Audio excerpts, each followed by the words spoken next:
दोस्तों नमस्कार। आज देश प्रदेश अंतर्राष्ट्रीय खबरों की ओर रुख करते हुए चलते हैं। आज दिन बुधवार 16 अक्टूबर 2024। विधानसभा चुनाव 20 नवंबर को झारखंड व महाराष्ट्र में 13 व 20 नवंबर को वोटिंग, 23 को नतीजे। निर्वाचन आयोग ने मंगलवार को महाराष्ट्र और झारखंड विधानसभा चुनाव की तारीखें घोषित कर दी। महाराष्ट्र की 288 सीटों पर एक ही चरण में 20 नवंबर को मतदान होगा, वहीं झारखंड की 81 सीटों पर 13 व 20 नवंबर को वोटिंग होगी। दोनों के नतीजे 23 नवंबर को आएंगे। साथ ही 48 विश्व व 2 लो सीटों पर 13 व 20 नवंबर को उपचुनाव के लिए वोटिंग होगी। नतीजे 23 नवंबर को। चुनाव के लिए 40 दिन, सरकार बनाने को 72 घंटे, क्योंकि महाराष्ट्र विधानसभा का कार्यकाल 26 नवंबर तक ही। महाराष्ट्र में अगर नतीजे आने के 3 दिन के अंदर सरकार नहीं बन पाई तो राष्ट्रपति शासन लगेगा। राष्ट्र चुनाव की तारीख बड़ी दिलचस्प है। यदि किसी दल या गठबंधन को बहुमत नहीं मिला तो कोई मतभेद हो गया तो राष्ट्रपति शासन की नौबत आ सकती है। राज्य में चुनाव परिणाम 23 नवंबर को आएगा और 72 घंटों के अंदर नई सरकार को शपथ लेनी पड़ेगी। दरअसल विधानसभा का कार्यकाल 26 नवंबर को खत्म हो रहा है। इससे पहले नई सरकार संवैधानिक बाध्यता है। कनाडा के बीच तनाव चरम पर, ट्रूडो ने आरोप दोहराया है। भारत ने कहा फिर बेतुकी बातें। खालिस्तानी आतंकी हरदीप निज्जर की हत्या पर भारत कनाडा के बीच कूटनीति तनातनी मंगलवार को और बढ़ गई। दरअसल कनाडाई पीएम जस्टिन ट्रूडो एक बार फिर बेतुके आरोप लगाते हुए लॉरेंस बिश्नोई गैंग भारत के राजनयिक और अफसरों से जोड़ने का प्रयास किया। हालांकि भारत सरकार ने एक बार फिर इन आरोपों को खारिज किया है। एक गैंग के जरिए बना रहे हैं निशाना Canada. Royal Canadian mounted police ने दावा किया है लॉरेंस गिरोह के तार भारत सरकार के उन एजेंटों से जुड़े हैं जो कनाडा में दक्षिण एशियाई समुदाय, विशेष रूप से खालिस्तानी समर्थकों को निशाना बना रहे हैं। कनाडा के निराधार आरोपों के बाद भारत ने उनके कार्यकारी उच्चायुक्त सहित 6 राजनयिक को शनिवार तक भारत छोड़ने का निर्देश दिया है। केरल से जिला पंचायत अध्यक्ष ने लगाए भ्रष्टाचार के आरोप। एडीएम सरकार आवास में फांसी के फंदे से लटके मिले। केरल में कन्नूर के अतिरिक्त जिला मजिस्ट्रेट एडीएम मंगलवार को अपने सरकारी आवास में फांसी के फंदे से लटकते मिले। एक दिन पहले विदाई समारोह में जिला पंचायत अध्यक्ष ने उन पर भ्रष्टाचार में लिप्त होने के आरोप लगाए थे। पुलिस के मुताबिक एडीएम नवीन बाबू को अपने गृह जिले पत्थनमथिट्टा के एडीएम का पदभार ग्रहण करने के लिए मंगलवार सुबह वहां पहुंचना था, लेकिन वह अपने सरकारी आवास पर मृत मिले। भाजपा में संगठनात्मक चुनाव की प्रक्रिया शुरू, 4 लोगों की टीम गठित। दिसंबर में होना है राष्ट्रीय अध्यक्ष का चुनाव। भाजपा के संगठनात्मक चुनाव के लिए टीम का ऐलान कर दिया गया है। राज्यसभा सांसद के लक्ष्मण को राष्ट्रीय चुनाव अधिकारी घोषित किया गया है। यह टीम राष्ट्रीय अध्यक्ष के चुनाव की प्रक्रिया का संचालन करेगी। साइंस एवं टेक्नोलॉजी के क्षेत्र से इंडिया मोबाइल कांग्रेस, स्मार्टफोन चश्मे में बदलेंगे, टीवी से लेकर एआई असिस्टेंट का काम करेंगे। बदल रहे हैं स्मार्टफोन। वर्चुअल फिजिकल असिस्टेंट रास्ता दिखाएगा, कैब बुक करेगा, बड़े पर्दे पर फिल्में दिखाएगा, चेहरे से हो सकते हैं पेमेंट। वर्चुअल अवतार हमेशा गाइड की तरह साथ रहेगा, सिर्फ कहने भर से आपके सारे काम हो जाएंगे। एससीओ समिट में हिस्सा लेने पाक पहुंचे जयशंकर, 9 साल बाद। इससे पहले 2015 में सुषमा स्वराज गई थी। पाकिस्तान में लॉकडाउन जैसे हालात के बीच विदेश मंत्री एस जयशंकर शंघाई सहयोग संगठन SCO के समिट में हिस्सा लेने के लिए मंगलवार को इस्लामाबाद पहुंचे। एयरपोर्ट पर पाकिस्तानी विदेश मंत्रालय का एक अधिकारी मौजूद था। उनके स्वागत में रेड कारपेट बिछाई गई। 9 सालों में किसी भारतीय मंत्री का पाकिस्तान का यह पहला दौरा। से प्रकृति प्रेमियों ने गरबे को घोंसला बना पेड़ों पर बांधा। इस पहल से लाखों पक्षियों को मिलेगा घर। गुजरात में नवरात्र में घर घर गरबे स्थापित होते हैं। समाप्ति पर गरबा पलटने की प्रथा प्रचलित है। कच्छ पर गढ़ शीशा के रायण गांव की प्रकृति प्रेमी युवाओं ने विसर्जित गरबों का इस्तेमाल से अनुकरणीय पहल की है। गांव के करशन गढ़वी की प्रेरणा से युवाओं ने ये गरबे पेड़ पर बांधकर पक्षियों का घोंसला बनाया। विशाल गढ़वी, भरत गढ़वी, लक्ष्मण गढ़वी ने छोटी और बड़ी रायन दोनों गांवों में 10 पेड़ों पर 50 से ज़्यादा गरबे बांधकर घोंसला बनाए हैं। इस तरह का हर गांव गरबे से घोंसले बनाए तो अनगिनत पक्षियों को घर मिल सकता है। चीन चंद्र अंतरिक्ष स्टेशन का निर्माण करेगा, रहने योग्य ग्रहों का पता भी लगाएगा। लेबनान में युद्ध के चलते 4 लाख से अधिक बच्चे विस्थापित। संयुक्त राष्ट्र 12 लाख लोगों ने अपने घर से किया पलायन। लेबनान में पिछले 3 सप्ताह से युद्ध के दौरान 4 लाख से अधिक बच्चे विस्थापित हुए हैं। संयुक्त राज्य बाल एजेंसी के एक शीर्ष अधिकारी ने यह जानकारी दी है कि इस छोटे से देश में युद्ध के बीच बच्चों का विस्थापन के कारण एक खास पीढ़ी के खोने के खतरे को लेकर आगाह किया गया है। इजराइल का गाजा में हमास के साथ और लेबनान में हिजबुल्लाह उग्रवादी समूह के खिलाफ व्यापक युद्ध जारी है। खबरों का रुख करते हुए चलते हैं छत्तीसगढ़ बस्तर दशहरे का विजय रथ। इसमें ना स्टीयरिंग होता है और न ब्रेक, फिर भी बिना किसी बाधा के 6 किलोमीटर तक खींचती है श्रद्धालु। छत्तीसगढ़ के बस्तर में मनाया जाने वाला देश का सबसे लंबा दशहरा 77 दिनों तक चलता है। इस उत्सव की प्रमुख रस्मों में से एक है बाहर रैनी और भीतर रैनी, जिसमें विशाल 2 मंजिला रथ का परिचालन होता है। रथ की ऊंचाई 20 फीट और लंबाई 45 फीट से अधिक होती है। रथ में न स्टीयरिंग होता है न ब्रेक होता है, फिर भी इसे बिना किसी बाधा के 6 किलोमीटर तक खींचा जाता है। रथ जहां से गुजरता है वहां बिजली के खंभों से टकराने की आशंका के चलते प्रशासन एहतियात बिजली काट देता है। खबरों का रुख करते हुए चलते हैं मध्य प्रदेश। आप देख एवं सुन रहे हैं न्यूज़ 9 लॉन्चर पर दिन भर की खबरें।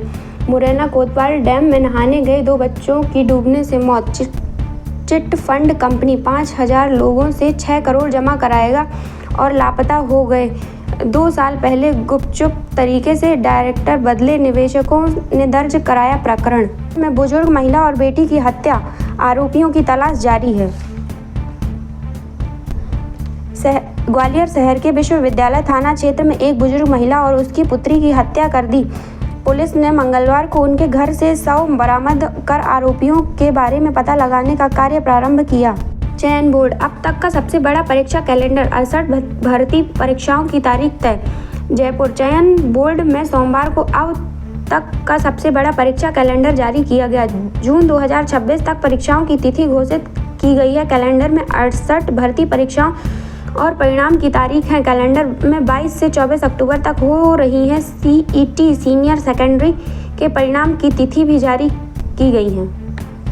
पटवारी, ग्राम विकास अधिकारी, लाइब्रेरियन और अगली सीईटी की परीक्षा तिथि भी जारी कर दी गई। दोस्तों, आप देख एवं सुन रहे हैं न्यूज़ 9 लॉन्चर के साथ दिन भर की खबरें। झीलों एवं मंदिरों की नगरी पन्ना। खेजड़ा मंदिर से दिव्य रथ में निकली श्री जी की सवारी। नगर वासियों द्वारा शोभा यात्रा का जगह जगह किया गया स्वागत। मंदिरों की नगरी पद्मावतीपुरी धाम पन्ना में शरद पूर्णिमा महोत्सव का रंग दिन प्रतिदिन बढ़ता ही जा रहा है। मंगलवार की शाम खेजड़ा मंदिर से निकली श्री जी की दिव्य सवारी ने पन्ना में भक्ति रस में डुबो दिया। पन्ना से जिले में डीएपी खाद की किल्लत, 5 बोरी के लिए 2 दिन तक इंतजार करने को विवश है किसान। एनपीके खाद के उपयोग की अपील का किसानों पर नहीं असर, डीएपी पाने पर ही पूरा जोर। रबी में चना एवं मसूर की बोनी का वक्त आते ही खाद की मांग तेजी के साथ बढ़ गई है। किसान अपने खेतों में चना व मसूर की बुवाई के लिए खाद की व्यवस्था को लेकर परेशान हैं। जिले की स्थिति पूर्व के वर्षों में यही रही है कि सर्वाधिक किसान डीएपी खाद का उपयोग करते रहे हैं, किंतु अंतर्राष्ट्रीय स्तर पर खाद की सप्लाई में आए गिरावट के चलते डीएपी खाद की आपूर्ति का चेन गड़बड़ा गई है। को दिए जा रहे हैं टोकन, है ना। इनका कहना है कि डीएपी खाद की कमी है, एनपीके खाद अच्छी है, किंतु किसान डीएपी खाद की ही खरीदना चाहते हैं, जिसके चलते समस्या खड़ी है। राजस्व अधिकारियों की उपस्थिति में गोदामों में किसानों को खाद का वितरण किया जा रहा है। जिले में विपणन संघ के साथ डबल लॉक सेंटर पन्ना, अजयगढ़, अमानगंज, पवई, देवेंद्रनगर, गुनौर व रायपुरा तथा जवाहर मार्केटिंग सोसाइटी देवेंद्रनगर व गुनौर से किसानों को खाद का वितरण किया जा रहा है। किसान यदि एनपीके खाद के उपयोग करेंगे तो यह उनकी फसल के लिए डीएपी से कहीं अच्छा होगा। पूर्वी जिला प्रबंधक विपणन संघ पन्ना। अपर कलेक्टर ने कृषक भ्रमण दल के वाहन को हरी झंडी दिखाकर किया रवाना। उद्यानिकी एवं खाद्य प्रसंस्करण विभाग द्वारा जिले के 30 कृषकों के दल को राज्य के बाहर प्रशिक्षण के लिए भेजा गया। अपर कलेक्टर नीलांबर मिश्र ने मंगलवार को कलेक्टर कार्यालय से कृषकों को भ्रमण दल के वाहन को हरी झंडी दिखाकर किया रवाना। 17 साल पुरानी पॉलिसी होने के बाद भी अस्पताल में नहीं किया कैशलेस। बीमित ने कहा, न्यू इंडिया इंश्योरेंस कंपनी के जिम्मेदार नहीं दे रहे हैं साथ। सालों पुरानी पॉलिसी होने के बाद भी बीमा कंपनियां आम लोगों के साथ धोखा कर रही हैं। लिंक अस्पतालों के बाद भी बीमा कंपनियां इलाज के दौरान कैशलेस नहीं कर रही हैं। सारे दस्तावेज व चिकित्सकों की रिपोर्ट सबमिट करने के बाद भी जिम्मेदार गोलमाल जवाब देकर पॉलिसी धारकों को परेशान कर रही हैं। नई दिल्ली निवासी तिलक आहूजा ने अपनी शिकायत में बताया कि न्यू इंडिया इंश्योरेंस कंपनी से स्वास्थ्य बीमा कराया हुआ है। 17 साल से लगातार प्रीमियम देते आ रहे हैं। अक्टूबर 2024 को मंजू आहूजा का स्वास्थ्य खराब हो गया। चेकअप कराने पर लीवर, नलिका व पित्ताशय में पथरी फंसी होने की रिपोर्ट आने पर अस्पताल में इलाज के लिए भर्ती करना पड़ा। पन्ना जिले के शाहनगर से श्री राम के राज तिलक के साथ रामलीला का समापन। शाहनगर विकासखंड के बिशानी में आयोजित श्री बजरंग रामलीला समिति तत्वाधान में रामलीला का आयोजन किया गया था। राष्ट्रीय अंतर्राष्ट्रीय खबरें। विश्व स्वास्थ्य सम्मेलन से पहले लैंसेट की नई रिपोर्ट। 2050 तक समय से पहले मौत की आशंका आधी करने का लक्ष्य। 2024 के विश्व स्वास्थ्य शिखर सम्मेलन से पहले विश्व स्वास्थ्य में निवेश पर लैंसेट आयोग की एक नई रिपोर्ट। 2050 तक दुनिया भर में कम उम्र होने वाली मौतों की आशंका को आधा करने का लक्ष्य रखा है। बांग्लादेश, इथियोपिया, ईरान और तुर्की समेत 30 सबसे अधिक आबादी वाले देशों में से 7 देश इस महत्वाकांक्षी लक्ष्य को पूरा करने की दिशा में आगे बढ़ रहे हैं। रिपोर्ट के लेखकों ने इसे 50x50 कहा है। मणिपुर से 18 माह में पहली बार दिल्ली में मैतेई कुकी नागा विधायकों ने की बैठक। मणिपुर के मैतेई और कुकी समुदायों के करीब 20 विधायकों ने मंगलवार को यहां पहली बार बैठक की है। बैठक पूर्वोत्तर राज्य में 18 महीने पहले जातीय हिंसा भड़कने के बाद हुई थी। इस बैठक का उद्देश्य चल रहे संघर्ष का शांतिपूर्ण समाधान निकालना था। प्रेरणा स्वरूप एक स्टोरी। एसबीआई से सेवानिवृत्त होने के बाद नीट पास की 64 साल की उम्र में डॉक्टर बनने का सपना पूरा करेंगे। भारतीय स्टेट बैंक के सेवानिवृत्त कर्मचारी जय किशोर प्रधान ने डॉक्टर बनने का अपना सपना पूरा करने के लिए 64 साल की उम्र में नीट पास किया। प्रधान ने यह साबित किया कि उम्र सिर्फ एक संख्या है। ओडिशा के रहने वाले जय किशोर की कहानी यह भी साबित करती है कि वास्तव में आप जो चाहते हैं उसे पूरा करने के लिए कभी भी देर नहीं होती है। एसबीआई से डिप्टी मैनेजर के पद से सेवानिवृत्त होने के बाद प्रधान ने डॉक्टर बनने की अपनी लंबी समय से चली आ रही आकांक्षा पूरी करने का विकल्प चुना। दृढ़ संकल्प और उद्देश्य की नई भावना के साथ उन्होंने नीट की तैयारी शुरू की। उन्होंने परिवार की जिम्मेदारी निभाने के साथ ऑनलाइन कोचिंग कार्यक्रम में दाखिला लिया। उनकी मेहनत रंग लाई। 2020 में नीट परीक्षा पास कर लिया। उन्हें Veer Surendra Sai institute of medical sciences and research में सीट मिली, जहां दाखिला लिया। अब वे अपनी MBBS की डिग्री हासिल करने वाले हैं। नीट देने की कोई उम्र सीमा नहीं है। राष्ट्रीय चिकित्सक आयोग अधिनियम 2019 की धारा 14 के अनुसार नीट यूजी देने वाले उम्मीदवारों के लिए कोई ऊपरी आयु सीमा नहीं है। यह नीति सभी उम्र के इच्छुक मेडिकल छात्रों ने अपने सपनों को आगे बढ़ाने के लिए प्रोत्साहित करती है। ये थे दिन भर के मुख्य समाचार। दोस्तों, आप देख एवं सुन रहे हैं न्यूज़ 9 लॉन्चर के साथ दिन भर के मुख्य समाचार। हमारे चैनल को सब्सक्राइब करें, लाइक करें और कमेंट्स करें।